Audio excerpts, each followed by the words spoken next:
Halo teman-teman semua, perkenalkan kami dari kelompok 6 yang beranggotakan saya Igede Van Darmawan, lalu ada Stevi Renovenska, dan juga Ezra Indriati Manurung.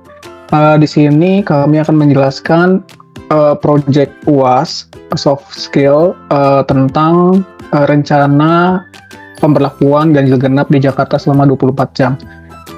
Boleh di next slide? Di next lagi. Baik. Sebelum ke inti topiknya, perkenankan saya di sini menjelaskan terlebih dahulu apa arti dari klaim tersebut. Klaim atau pernyataan sendiri dapat diartikan sebagai penggabungan beberapa kata untuk menegaskan suatu kebenaran. Biasanya dapat berbentuk kalimat deklaratif serta dapat dievaluasi atau diperiksa akan kebenarannya. Next slide, please. Jenis-jenis klaim. Klaim ini terdapat 3 jenis. Yang pertama itu ada klaim faktual. Klaim faktual adalah pernyataan atau klaim yang dapat diuji kebenarannya secara empiris atau objektif. Klaim ini bersifat nyata dan dapat dibuktikan dengan fakta atau data yang dapat diverifikasi atau data valid. Dalam klaim faktual, kebenaran atau ketidakbenaran klaim tersebut dapat diukur dan diverifikasi berdasarkan informasi yang ada. Contoh, air mendidih pada suhu 100 derajat Celcius di tekanan atmosfer normal. Yang kedua ada klaim nilai. Klaim nilai melibatkan penilaian atau penilaian subjektif terhadap suatu hal.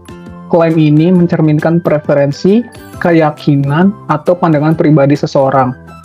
Klaim ini, maksud saya, klaim nilai tidak dapat diukur secara objektif karena terkait dengan pendapat atau nilai-nilai individual. Contoh, seni abstrak adalah bentuk ekspresi yang lebih indah dari seni realis. Dan yang terakhir ada klaim subjektif. Klaim subjektif adalah pernyataan yang tergantung pada pandangan atau pengalaman pribadi seseorang. Ini dapat mencakup aspek-aspek yang sulit diukur secara objektif karena keterlibatan emosi dan persepsi pribadi. Contoh, rasanya makanan pedas ini sangat enak. Nah, pada UAS kali ini kami akan mengangkat topik rencana pemberlakuan ganjil genap 24 jam di Jakarta. Di dalam kasus ganjil genap 24 jam di Jakarta ini, kami mengambil 2 contoh klaim. Yang pertama itu ada klaim faktual, dapat dibuktikan melalui kutipan angka indeks kemacetan di Jakarta pada pertengahan tahun ini sudah mencapai 53%. Alasannya karena klaim ini dapat diuji kebenarannya dengan data empiris yang disajikan oleh Ditlantas Polda Metro Jaya. Angka kemacetan dapat diukur juga dapat diverifikasi. Lalu yang kedua, klaim nilai. Kutipannya adalah wacana ganjil genap 24 jam dapat menjaga kualitas udara dan mengurangi kemacetan. Alasannya, pernyataan ini mencerminkan penilaian atau pandangan pribadi terhadap efektivitas kebijakan. Pengurangan kemacetan dan perbaikan kualitas udara bersifat subjektif dan tergantung pada perspektif masing-masing individu. Boleh di next. Lalu di sini kita akan membahas identifikasi, analisis, dan juga evaluasi kasus.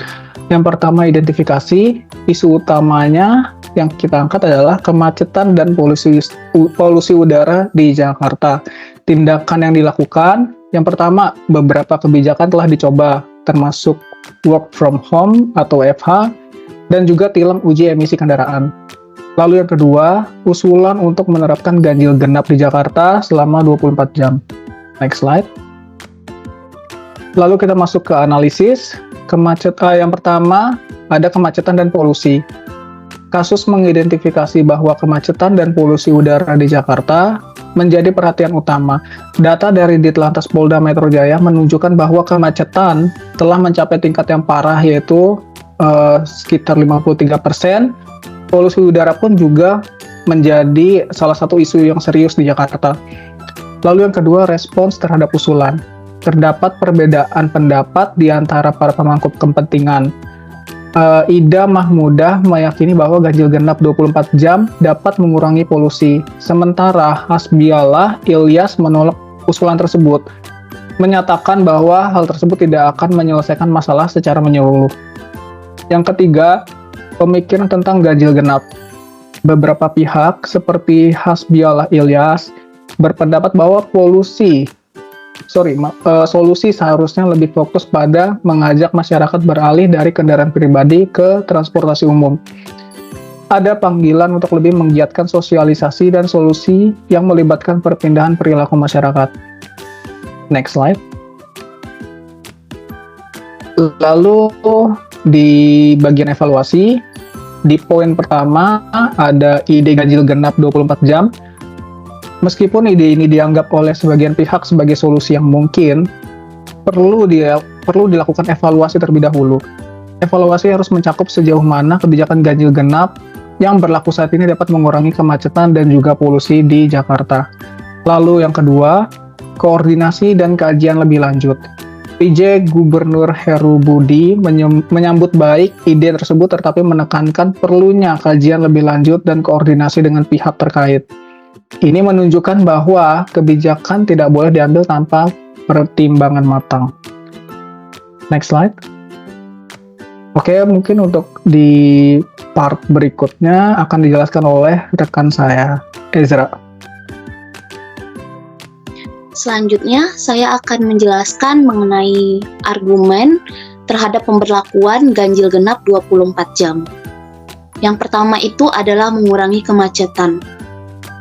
Di mana argumen tersebut dapat membantu mengurangi kemacetan yang terjadi di Jakarta, karena kendaraan bermotor akan terbagi secara merata dalam waktu yang lebih lama. Dan yang kedua, argumennya adalah pembatasan kendaraan dengan sistem ganjil genap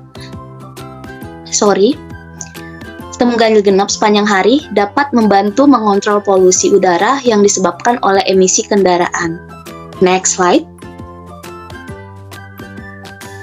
Lalu, di sini saya akan menjelaskan counter argumen. Ada dua juga. Yang pertama itu tidak menyelesaikan akar masalah. Yang dimaksud adalah pemberlakuan ganjil genap 24 jam tidak akan secara efektif menyelesaikan akar permasalahan. Masyarakat harus didorong untuk beralih dari kendaraan pribadi ke transportasi umum. Lalu yang kedua adalah perlu evaluasi yang lebih lanjut. Sebelum menerapkan ganjil genap 24 jam, diperlukan evaluasi menyeluruh terhadap efektifan sistem ganjil genap yang sudah berjalan saat ini untuk memastikan aktivitasnya. Selanjutnya, saya akan menjelaskan 5 pola deduktif spesifik dalam pemberlakuan ganjil genap 24 jam. Yaitu yang pertama adalah modus ponens. Di sini saya membagi dalam 3 hal, yaitu pernyataan umum yang pertama, sistem ganjil genap telah membantu mengurangi kemacetan pada jam tertentu. Yang kedua, pernyataan khususnya adalah penerapannya diperluas menjadi 24 jam. Yang ketiga adalah kesimpulan, kemacetan akan berkurang secara keseluruhan di seluruh waktu. Lalu yang kedua, yaitu, next slide, yaitu modus tollens. Di sini juga terbagi 3, pernyataan umum, jika sistem ganjil genap tidak mampu mengurangi polusi udara dan kemacetan secara signifikan. Lalu yang kedua, pernyataan khususnya, penerapannya diperluas menjadi 24 jam. Dan yang ketiga, kesimpulan, kebijakan tersebut tidak akan secara efektif menangani masalah polusi dan kemacetan. Next slide. Yaitu disjunctive, yang dimana yang pertama itu pernyataan umumnya, entah sistem ganjil genap diperluas menjadi 24 jam atau tidak. Yang kedua itu pernyataan khusus, Jakarta masih akan dihadapkan pada masalah kemacetan dan polusi udara. Yang ketiga, kesimpulan, tindakan lain di luar sistem ganjil genap perlu dipertimbangkan untuk mengatasi masalah yang ada. Next slide. Pola yang keempat yaitu dilema. Pernyataan umumnya adalah jika ganjil genap diperluas menjadi 24 jam, maka akan ada kemungkinan mengurangi kemacetan dan polusi. Pernyataan khususnya, namun jika tidak dilakukan perluasan, masalah kemacetan dan polusi akan tetap ada. Ketiga kesimpulan, sebuah keputusan harus diambil dalam memperluas ganjil genap atau mencari pendekatan alternatif yang lebih efektif. Pola yang terakhir adalah hipotesis. Pernyataan umum yaitu setelah dievaluasi dapat disimpulkan bahwa ganjil genap tidak cukup efektif dalam mengurangi kemacetan saat ini. Pernyataan khususnya perlu dilakukan perubahan strategi yang lebih komprehensif. Dan yang kesimpulan terakhir, strategi lain yang bisa dilakukan berupa langkah-langkah tambahan atau kebijakan lain yang lebih efisien dalam menangani kemacetan dan polusi udara di Jakarta. Slide selanjutnya akan dijelaskan oleh rekan saya, Stevira. Ya, baik. Terima kasih atas kesempatannya. Untuk selanjutnya, saya akan menjelaskan terkait dengan argumen induktif spesifik.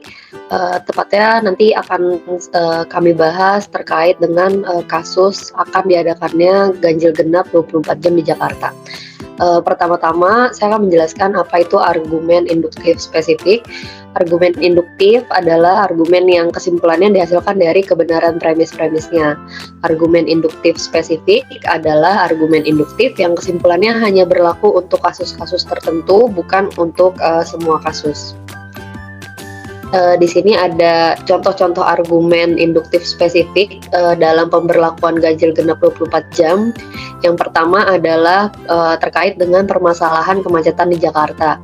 Data terbaru di Ditlantas Polda Metro Jaya, angka indeks kemacetan di Jakarta pada pertengahan tahun ini sudah mencapai 53%. Kemacetan masih tinggi karena penerapan ganjil genap hanya di jam tertentu.